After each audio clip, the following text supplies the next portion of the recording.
Oke, assalamualaikum warahmatullahi wabarakatuh. Ketemu lagi bersama saya Hanifatuddin yang hari ini akan melakukan kegiatan smart farming bersama Innofarm dan Pak Kebun. Hal-hal apa aja yang akan dilakukan hari ini? Yang pertama adalah kita menyediakan media tanam. Yang kedua, kita bakal panen ubi buat kita makan bersama. Yuk, ikuti terus keseruannya. Ayo.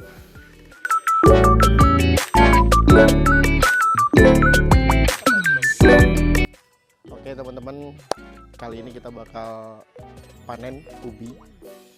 Nanti kita tanya-tanya dulu sama Mas Ilham, ubinya ini ubi apa ya teman-teman. Mas Ilham, selamat pagi Mas Ilham. Hari ini panen ubi apa Kang Ilham? Hari ini kita ada 3 jenis ubi. Ada ubi ungu, tilembu, sama orange. Jadi kita nggak tahu nih yang mana ya, kita random. Coba kita panen. Jadi kita ubinya itu kita tanam di politik karena ruang kita sedikit.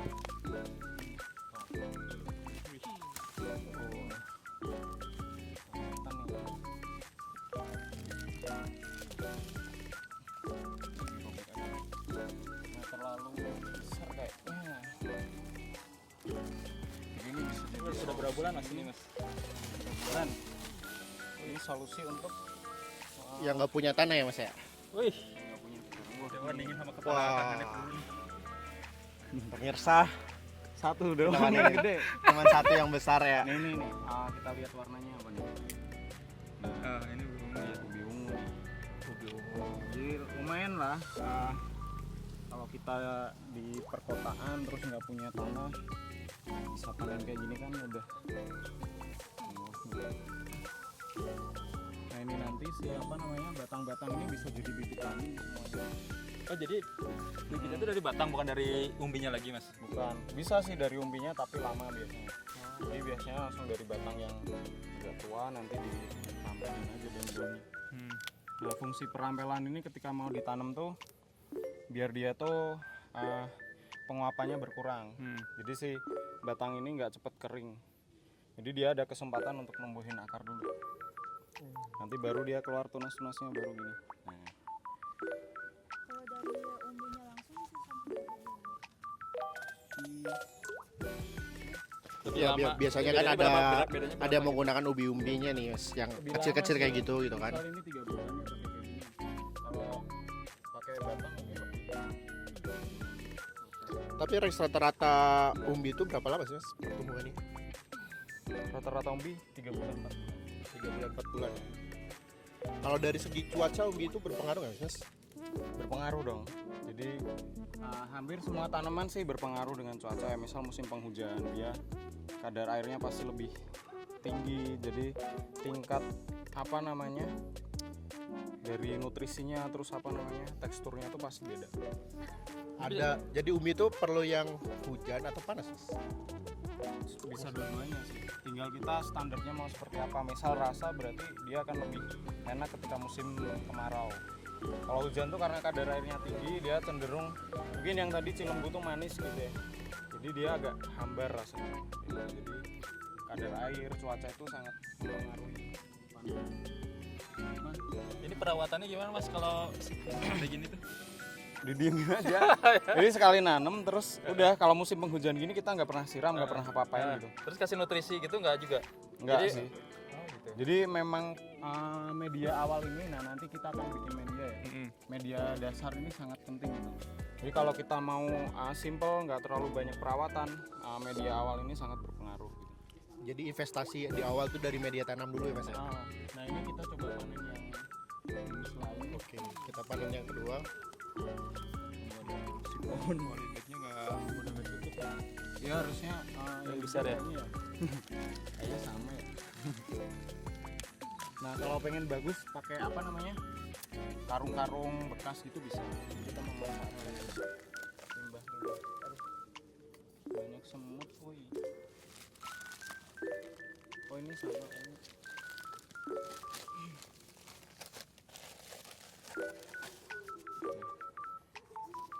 Nah ini semut ini sebenarnya sahabat petani juga, tapi bisa jadi musuh sih untuk beberapa jenis tanaman. Jadi si semut ini melindungi, kan si ini tuh ada hama ulatnya gitu ya biasanya. Biasanya kan boleng-boleng gitu ya di dalamnya. Nah kalau ada si sarang semut ini, si hama itu nggak berani masuk karena dia pasti diserang sama si semut. Nggak tahu nih warnanya. Terus itu karena terlalu banyak air gitu. Bisa jadi terlalu banyak air. Apalah. Kecil. Ini ada satu lagi. Nah, ini pun yang ngerambat gini tuh dia keluar akar juga, terus masuk ke tanah dan dia nanti jadi umbi. Nah ini ada kena hama nih. Sayang sekali. Nah ini nih hamanya tuh ini kumbang dia. Biasanya dia pura-pura mati biasanya. Nih. Ini Apa namanya? Kumbang apa? lupa aku namanya. Dia suka kayak gini, pura-pura mati, terus nanti ketika udah dibuang gitu dia hidup lagi, jalan lagi gitu. Kok nggak bangun-bangun lu? Mati beneran kayaknya tuh. Enggak. Terus kasih. Coba. Ini ya. Nih. Ini di dalamnya banyak tuh. Itu hama ubi, salah satu hama ubi itu. Biasanya Ini musuh. pupuknya apa sih Mas kalau misalkan menghindari hama? Kalau menghindari Pencegahannya. ya sebenarnya salah satunya sanitasi, terus kita bisa pakai jenis-jenis jamur yang dia menginfeksi serangga gitu ya. Ada namanya kayak Beauveria bassiana. Jadi nanti si serangga yang kalau si media ini udah berkembang si Beauveria bassiana itu, nanti ketika ada serangga hama tuh dia terinfeksi jamur, terus mati, terus dia berubah jadi jamur gitu. Nah nanti sporanya nyebar lagi infeksi yang lain gitu. Nah ini salah satu sebenarnya di alam tuh sudah lengkap lah, ada penangkalnya gitu. Nah ini gara-gara serangan hama nggak bisa segede itu tadi. Nah ini karena kita bener-bener nggak rawat ya, kayak udah Diamin aja gitu ya. Oke, ini nanti kita bakar, terus kita panen singkong juga.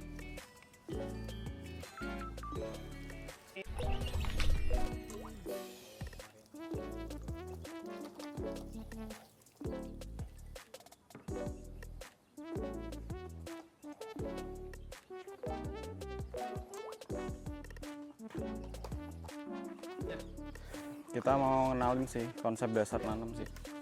Jadi sebelum kita bikin media, kita harus paham dulu tanaman apa yang mau kita tanam gitu. Jadi yang pertama kita lakukan tuh biasanya mengidentifikasi dulu jenis tanamannya. Terus kita kenali dulu nih. Ini misal kita tadi random ngambil rumput. Nah tanaman lain yang misal Kang Tony atau teman-teman mau nanam sayur gitu ya. Nah dia tuh punya klarifikasi. Ini contoh nih, ini kita punya daun pecut namanya tanamannya. Nah buat nyabet-nyabet Kuda. pecut kuda. Nah, jadi si daun pecut ini dia akarnya itu kita harus tahu gitu. Oh dia ternyata akarnya segini, panjangnya berapa. Misal kita nanam sayur pun kan sama. Misal sawi itu ketika udah panen, dia tuh akar optimalnya tuh di kedalaman berapa. Misal katakanlah kedalamannya dia itu maksimal 15 cm. Terus lebar akarnya ini misal sama 15 cm kayak gitu. Berarti kita itu sebelum nanam kita harus mengondisikan tanah sedalam dan selebar 15 cm tadi, ideal. Nah syarat ideal itu apa? Salah satunya ya ada makanannya, unsur haranya itu terpenuhi, terus kemudian dari segi pH-nya juga netral atau sesuai, cocok gitu ya. Terus teksturnya dia harus gembur, remah. Kenapa sih harus gembur? Akar ini kan letih gitu ya. Kalau dia untuk dikasih tanah yang keras gitu, dia susah untuk nembusnya. Makanya kenapa sih media yang kita kondisikan ini harus ideal, supaya ketika dia itu tumbuh, dia itu gampang nyebarnya. Karena akar ini mulut gitu. Jadi bagian utama dari tanaman yang memiliki banyak mulut itu di akar. Nah, dari dari sini kalau kita udah kenal nih mau nanam apa, terus tahu kebutuhannya apa, baru kita mulai bikin media tanamnya. Nah, kalau kita sendiri karena kita mungkin mayoritas ya kalau masyarakat perkotaan tuh nggak punya lahan yang luas. Nah, kita biasanya bikinnya pakai polybag kayak gini. Jadi ukuran polybag ini nanti ditentukan berdasarkan jenis tanaman. Misal kayak gini tuh untuk sayur kayak sawi terus udah cukup. Tapi kalau untuk cabai terus kemudian tomat ini sangat kurang gitu. Apalagi kita organik. Kalau kimia itu kan dia dalam takaran yang sedikit tuh udah mengandung banyak nutrisi. Tapi kalau organik itu meskipun jumlahnya besar, dia itu kecil ininya, kadar nutrisinya. Makanya harus banyak di sini disediakan. Nah, ini nanti kita akan pakai media ya. Ini kita pakai 3 jenis. Yang pertama sekam bakar. Nah, sekam bakar ini kita pakai perbandingan 1:1 dengan pupuk yang sudah terfermentasi. Nah, ini kita pakai kotoran kambing yang udah difermentasi, terus jadinya itu bisa gembur kayak tanah gitu, dan dia nggak berbau lagi. Nah, ini kita mixing aja kayak gini, terus kapur dong. Nah, kapur. Nah, fungsi dari kapur ini sebenarnya tadi untuk menetral, karena si pupuk ini biasanya kondisinya masam gitu ya. Makanya kita netralin pakai kapur salah satunya. Nah, kenapa harus dinetralin atau dinaikin pH-nya? Ini kalau banyak makanan tapi pH-nya rendah tuh ibaratnya ya, maksudnya bahasa mudahnya tuh kayak orang makan nasi atau makan apa tapi rasanya asam banget, pasti kan nggak dimakan. Nah, sama dengan halnya ini, ketika si tanah ini banyak nutrisi tapi pH-nya asam atau terlalu tinggi basah gitu ya, si tanaman nggak akan optimal. Atau kalau bahasa ilmiahnya ya, si nutrisi ini ada tapi nggak tersedia gitu. Yang dimaksud tersedia itu yang ready to use atau ready to eat gitu. Jadi ada banyak makanan tapi dia cuman ada gitu, nggak bisa diserap sama tanaman. Makanya kita harus kondisiin si pH-nya ini netral lah kalau bisa, karena itu kondisi yang paling ideal untuk tanaman. Nah, ini kita mixing aja kayak gini. Bibit adas, kalau di kampung aku namanya adas, kalau di sini nggak tahu. Ya biasanya di sayur, terus kalau di Jepang malah dicemil kayak gini, karena dia tuh ada kayak sensasi mentol-mentolnya gitu.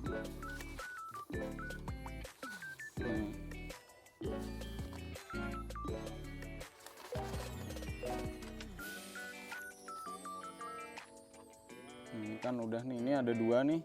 Nah, kalau ada 2 kayak gini dipisah, karena ini kan masih kecil ya, aman gitu. Tapi kalau udah gede dia, karena akarnya nanti akan memenuhi sini, dia akan rebutan, kompetisi gitu, saling berebut nutrisi. Yang terjadi nanti pertumbuhannya nggak akan optimal.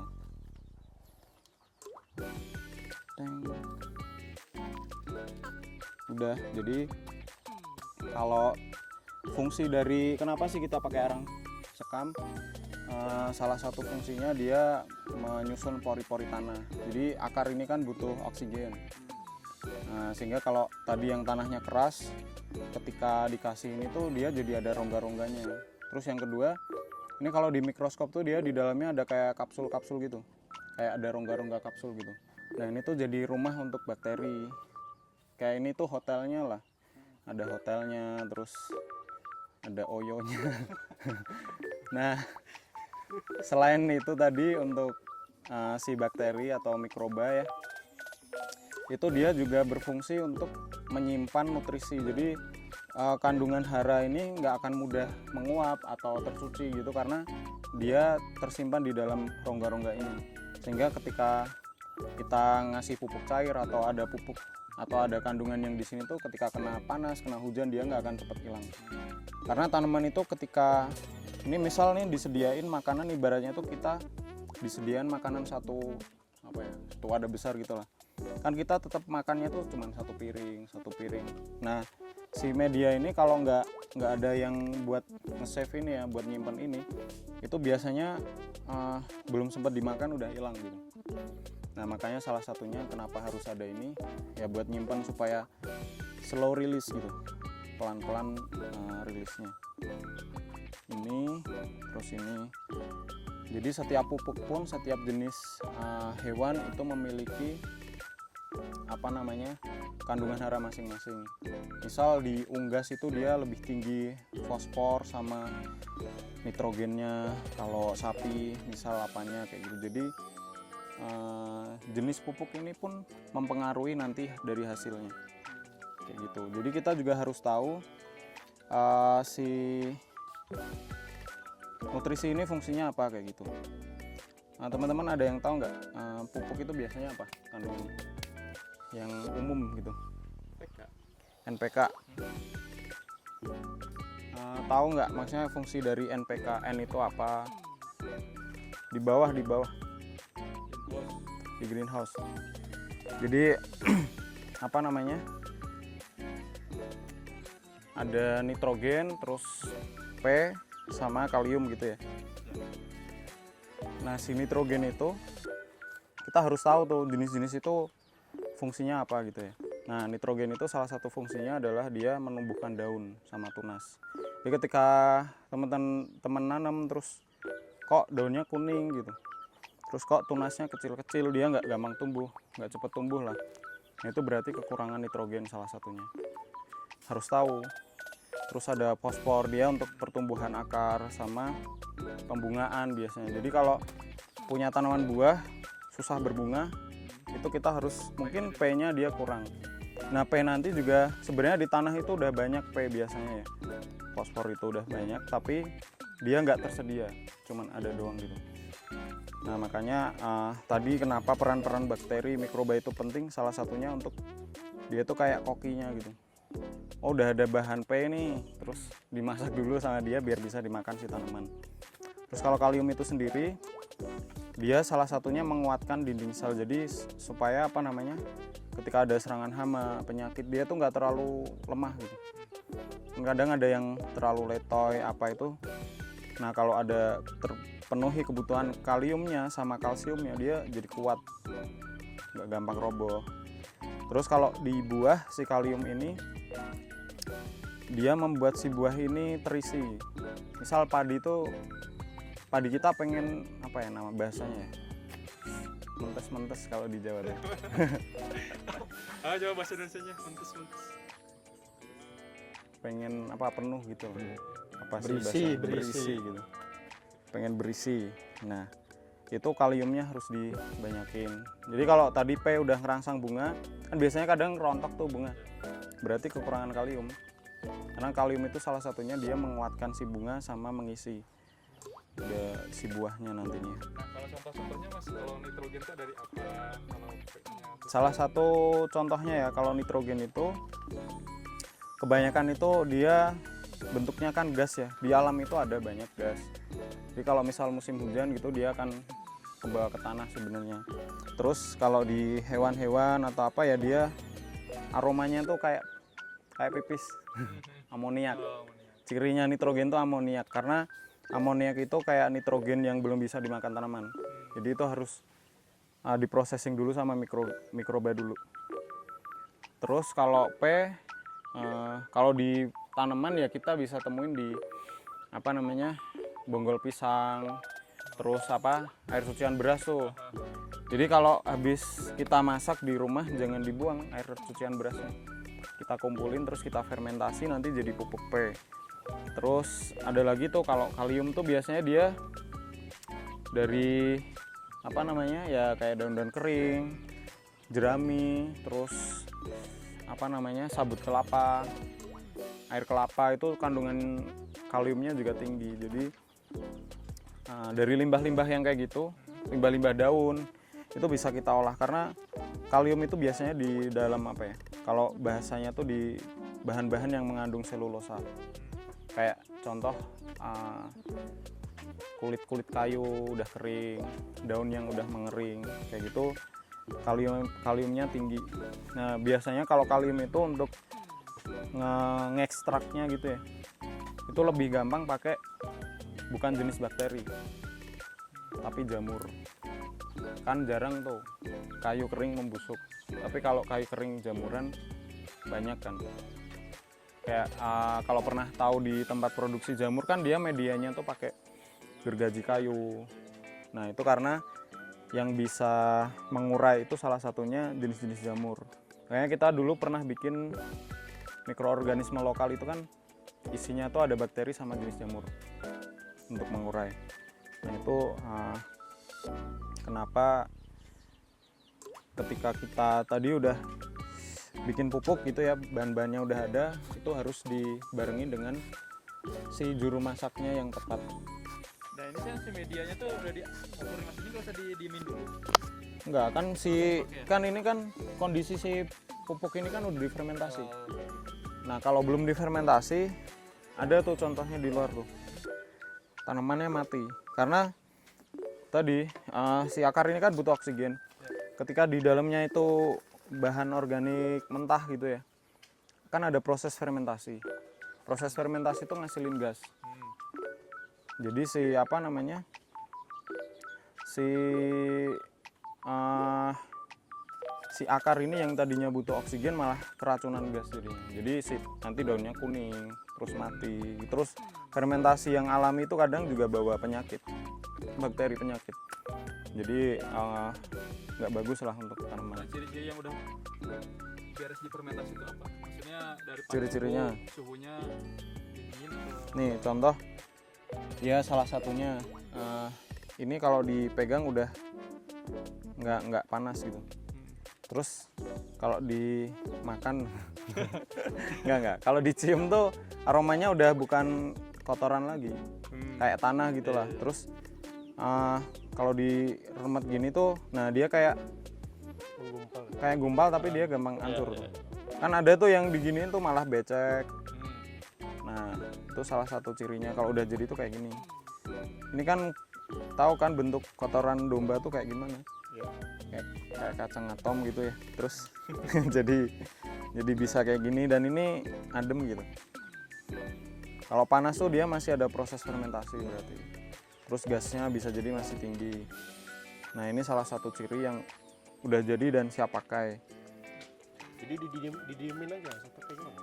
Disemprot dulu nanti pakai mikroorganisme gitu ya. Jadi starter gitu mas? ya semacam Dari start. bakteri pengurainya gitu. Apa mas contohnya? Kita ambil dari bahan-bahan lokal sih. Jadi bahan-bahan yang ada di sini. Misal kita ada buah tuh, buahnya udah mulai membusuk, kita ambil. Terus kita tambahin lactobacillus. Itu kita bisa ngambil dari susu atau dari yogurt, Yakult kayak gitu bisa. Terus ada lagi ragi tape. Ragi tape itu ada kandungan bakteri sama jamurnya. Apa ya? Kalau nggak salah Saccharomyces sama apa gitu. Banyak sih. Jadi itu bakteri-bakteri baik yang bisa mengurai bahan-bahan organik. Nah itu yang kita kembangin, nanti kita kasih sumber pakannya, nanti pakai yang manis-manis lah, terserah. Kalau kita biasanya pakai limbah dari pabrik gula, molase namanya, karena itu yang murah. Itu limbah dia ya? Limbah itu kan limbah dari proses pembuatan gula, molase. Tapi kalau nggak ada molase bisa pakai gula biasa atau pakai Molase itu makanan bakterinya kan? itu kan dia kan gula kan kalau dimakan tuh langsung jadi energi. Beda dengan Merah ya mas, yang lebih bagus. Tapi kok enggak, Gula aren. bebas sih. Madu paling bagus ya. Terus diminum.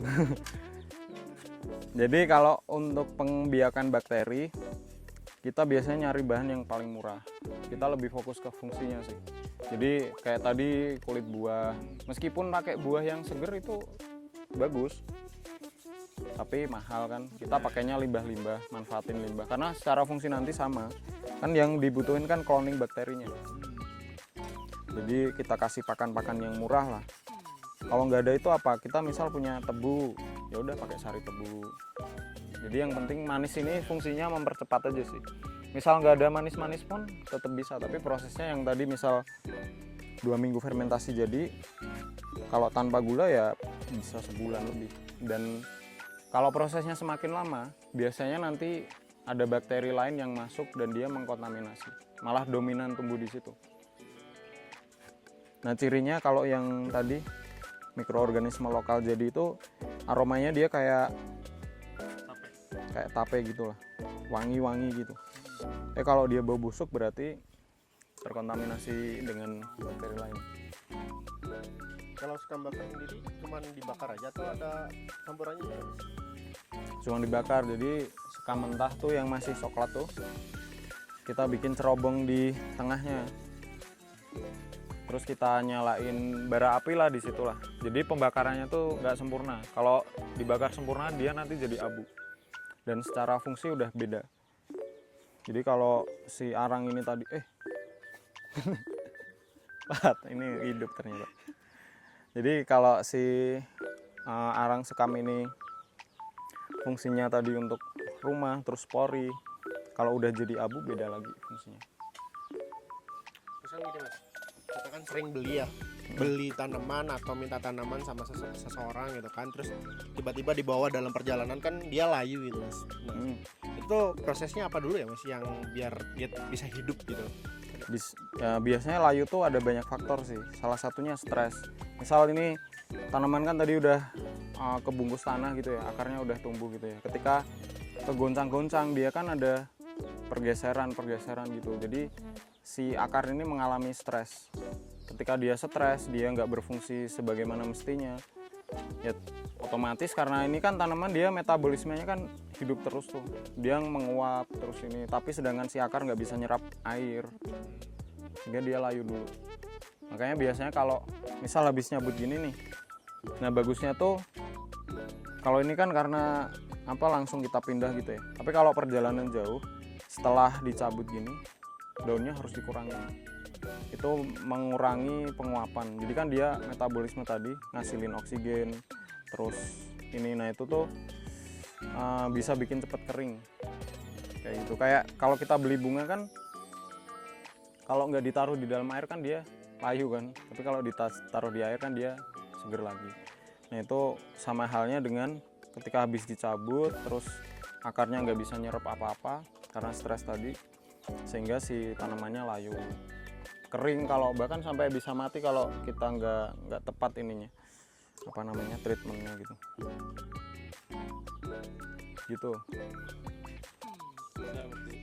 Sangat menarik ya.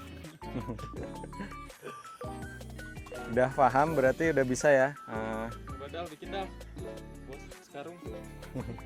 dasar-dasar ilmu media.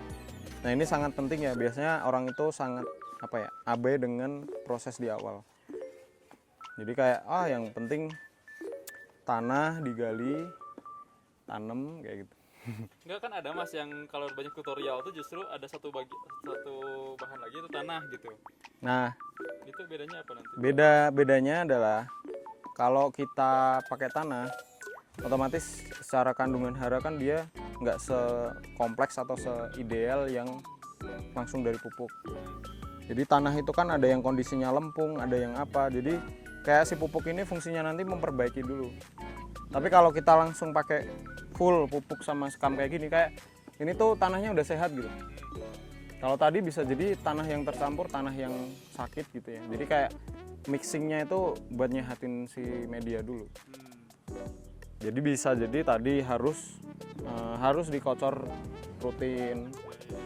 Kalau aku tadi kan yang ubi itu sama sekali nggak aku apa-apain karena ya kondisi tanahnya udah sehat. Terus ngeliat tadi yang blackberry, raspberry itu nggak pernah kita pupuk karena aku kondisiin setengah meter ke dalam tuh udah sehat gitu.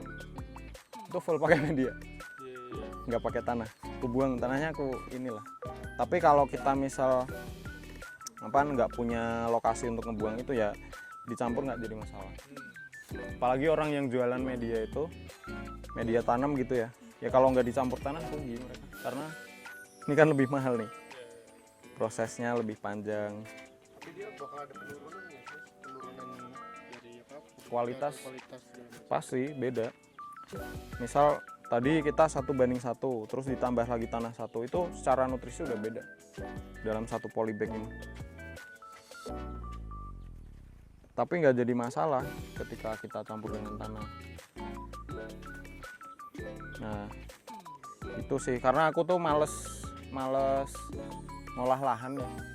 Jadi aku mending effort dulu di awal, ngasih banyak nggak apa-apa, tapi nextnya tuh kayak misal nih, kalau kita dalam lahan yang besar gitu ya, misal ini udah panen nih, ini kita cabut, tinggal kasih pupuk 1 gendem, ditanam lagi, hasilnya udah bisa sama.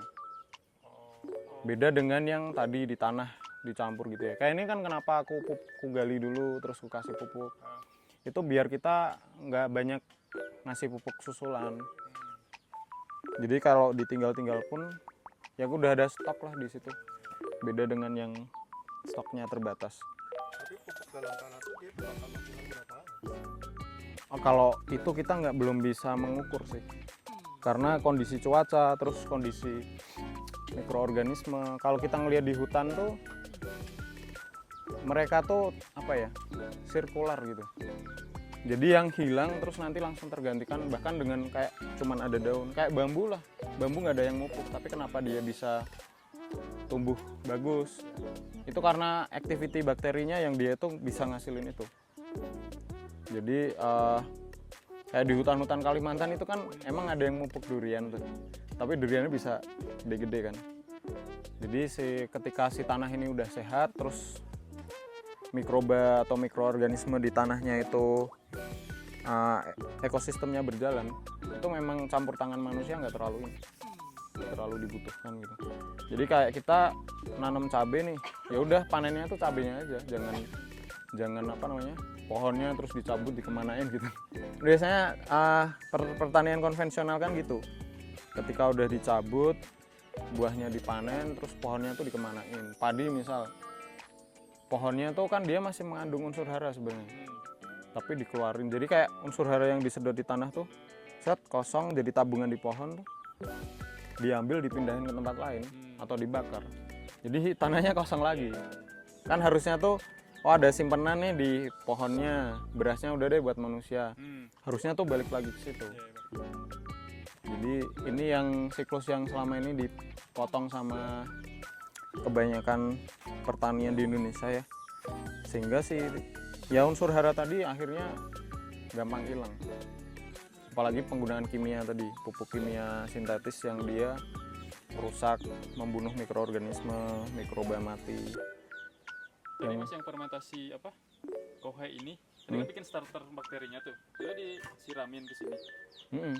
Kayaknya Disiramin ada. terus merata atau cuma atasnya doang? Tergantung kita mau cepet atau enggak. Jadi kalau misal nih dalam satu bahan organik ini ya, misal kita cuman kasih 1 tetes gitu ya, tes. Kan ini bahan organik ini makanan bakteri, dia butuh proses untuk makan ini tuh, butuh ngembangin dulu biar dia cloningnya jadi banyak nih, jadi banyak terus baru bisa ngabisin. Tapi kalau kita langsung kasih banyak, otomatis kan mereka makan semua tuh cepet, cuman beda di situ sih. Dan bisa jadi kalau kita skala besar tuh, misal nih kita kasih makan cuman sedikit kayak gini, nggak ngerata gitu ya, ini bisa jadi ada bakteri dari luar apa yang tadi yang jelek gitu ya, dia makan ini juga, terus pertumbuhannya bisa lebih cepat.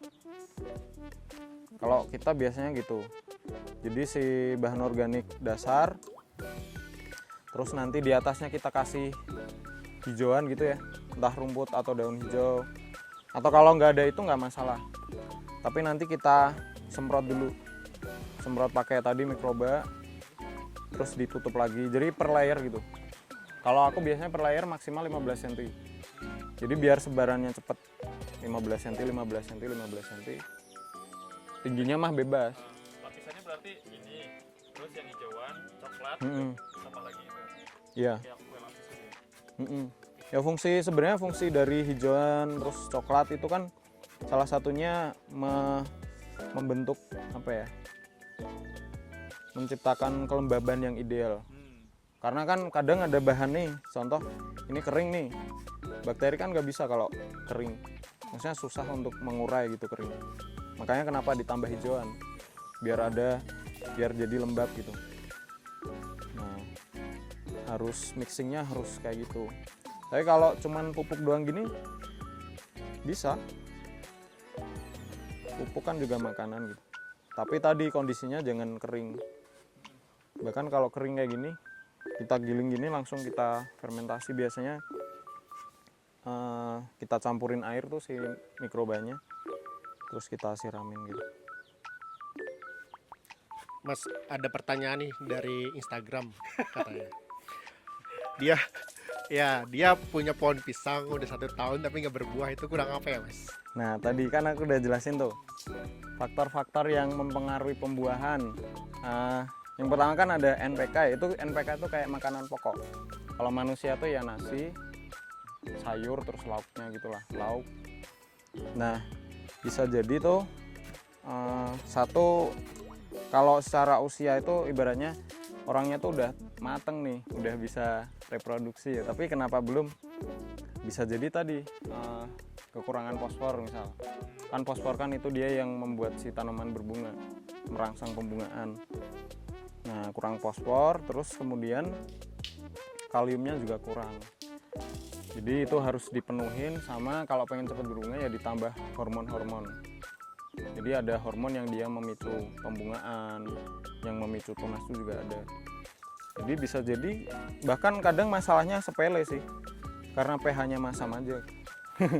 Padahal benerin ke yang Dicek, jadi pakai, kan kalian punya pH meter tuh, dicek tanahnya pH meter gimana, atau itu kan banyak ini ya, terlalu rapat gitu, bisa jadi itu. Terus terlalu banyak nitrogen pun juga mempengaruhi kemunduran pembungaan, karena dia lebih fokus untuk numbuhin si pohonnya.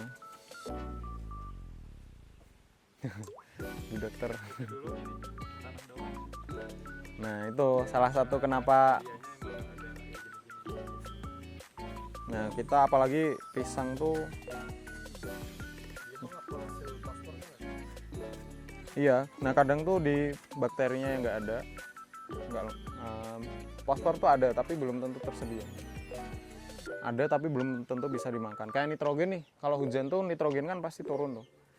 Jadi nitrogen kan sama yang bikin pabrik pupuk nitrogen tuh dia memadatkan itu yang dari udara gitu. Ketika di tanah ini nggak diolah sama bakteri, ya dia jadi uap lagi, jadi gas. Nah ini yang mungkin di sana itu, atau mungkin bisa jadi memang pisangnya jenisnya apa namanya jelek gitu. Bibit tuh mempengaruhi sih.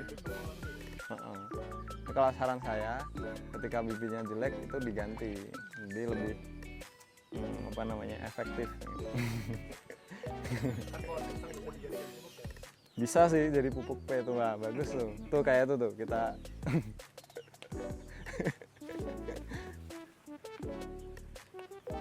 Ini ada yang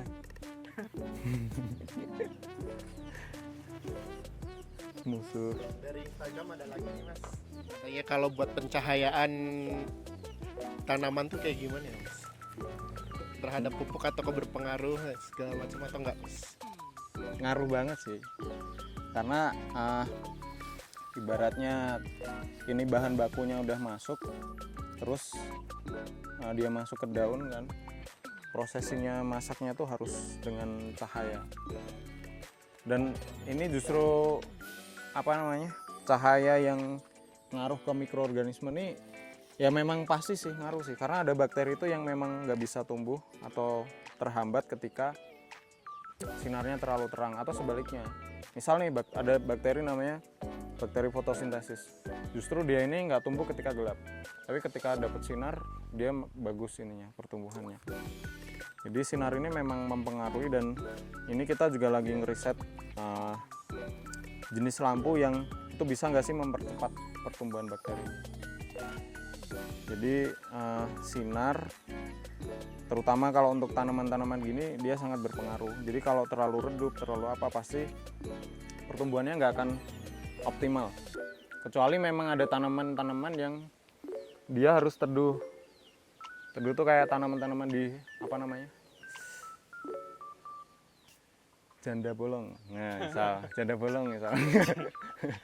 Itu kan dia tanaman ini ya, biasanya di bawah ngerambat di pohon-pohon di hutan-hutan gitu. Nah, dia justru kalau terlalu banyak sinar kuning, kering kayak gitu. Walaupun fosfor sama kalium segala macam terpenuhi ya. Iya. Kan dia butuh kondisi yang ideal buat dia, lingkungan yang ideal buat dia. Jadi nggak bisa contoh tanaman yang khas di lahan hujan tuh pisang lah misal kayak gitu. Terus kita tiba-tiba tanam di padang pasir, mungkin terlalu panas jadi nggak optimal. Semangka atau padi kayak gitu. Dan padi kan juga contoh nih kenapa kita mau nanam padi di sini meskipun airnya nggak banyak. Nah, kita karena ada jenis padi yang dia tahan terhadap kekeringan. Kayak gitu. Jadi tergantung jenis tanamannya juga. Ada lagi pertanyaan? Dari media Instagram cukup. Coba bikin. Ini kemarin bikinan situ tuh, Rahma sama Ica ya.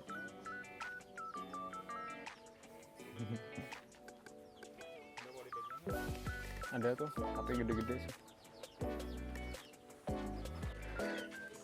Oke teman-teman semua, hari ini kita bakal mempraktekkan apa yang kita sudah pelajari dari instruktur kita yaitu Mas Ilham tentang bagaimana membuat media tanam, mencampur sekam bakar, kohe, dan kapur gitu. Nah, seperti yang Mas Ilham praktekkan, yang pertama adalah kita harus mengambil sekam bakar, ya, sekam bakar, terus kohe. Nah, ini 1:1 teman-teman ya. Ayo. Ini 1:1. Lebih bagus lagi kalau misalkan bisa ditimbang gitu, biar seimbang. Terus selanjutnya adalah kita ngambil kapur. Nah, kapur sendiri nggak boleh terlalu banyak karena kalau terlalu banyak bakal pH-nya bakal meningkat gitu dan bakal boros ya teman-teman. Ini cukup. Terus kita campur ya.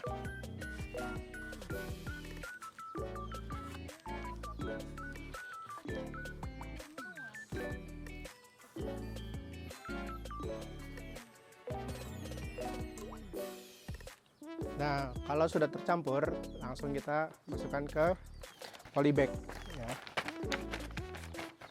Polybagnya biasa tergantung tanaman ya. Tanamannya kalau misalkan yang akarnya bakal besar dan lebar, polybagnya harus yang besar gitu. Tapi kalau misalkan akarnya kecil atau panjang ya kita menyesuaikan dengan polybag yang kecil gitu. Langsung aja kita masukkan media tanamnya.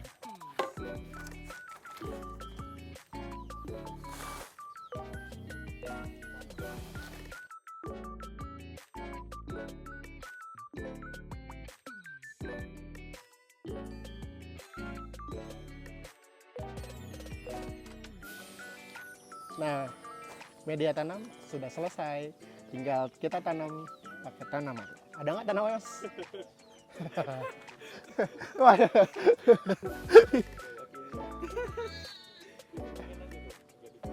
Agak penuhin lagi. Yoi. Ilmunya belum mencukupi, Cak.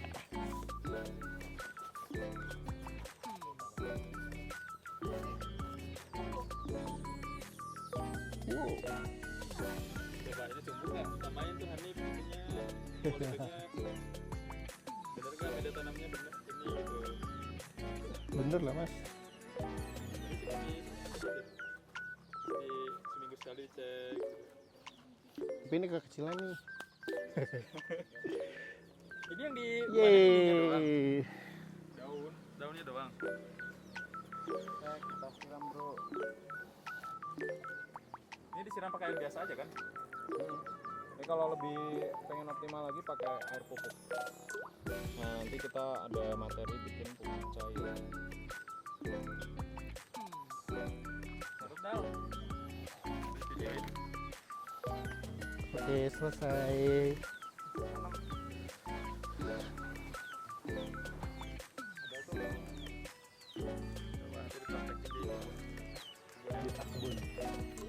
Pakai bun menggunakan harus siapin